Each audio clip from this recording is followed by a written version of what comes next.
Ruchika, financial year की शुरुआत से ही कुछ ऐसी इंपॉर्टेंट डेट शुरू हो जाती है जिसका ध्यान रखने की जरूरत है, और जब ये डेट्स निकल जाती हैं तो लगती है पेनल्टी भी, क्योंकि आईटीआर भरने की तारीख आएगी, फिर एडवांस टैक्स की तारीखें भी होती है। कुछ जो इम्पोर्टेंट डेट्स हैं जिसका फाइनेंशियल ईयर में ध्यान रखना है किसी भी टैक्स पेयर्स को, वो कौन सी रहेंगी?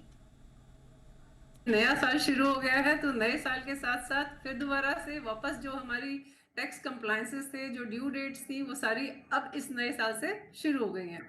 तो जब मैं ड्यू डेट्स की बात करती हूँ तो सबसे पहले तो 31 मई है, जिन्होंने टीडीएस की जो रिटर्न्स हैं, जो आपकी 23-24 की थी, उनकी लास्ट डेट है टीडीएस की रिटर्न्स फाइल करने की। उसके बाद आए तो हमारा 15 जून है। जैसे कि आपने एडवांस टैक्स की बात की है, तो अगर आपकी टैक्स लायबिलिटी पूरे साल की 10,000 से ऊपर की है तो आपको एडवांस टैक्स पे करना शुरू कर देना चाहिए। और पहली डेट इसकी आती है 15 जून। 15 जून को हमें अपने जितना भी हमारी जो टैक्स लायबिलिटी बनती है, इनफैक्ट एस्टिमेटेड टैक्स लायबिलिटी मैं कहूंगी, उसका हमें 15% जो है वो पे करना है। इसके बाद हमारी नेक्स्ट जो डेट आती है वो आती है 31 जुलाई।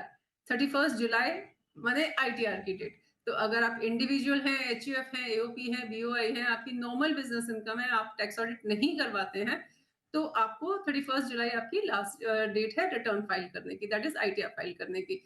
इसके बाद जब हम आते हैं तो हमारी आती है 31 अक्टूबर। तो अगर आप ऑडिट करते हैं, आपकी किताबें ऑडिट होती हैं, आप बिजनेसमैन हैं, आप कंपनी हैं, उस केस में आपकी डेट जो है 31 अक्टूबर मानी जाएगी। यहाँ पे मैं एक पॉइंट बोलना चाहती हूँ, आप कंपनी हैं तो आपके लिए रिटर्न फाइल करने की डेट 31 अक्टूबर है।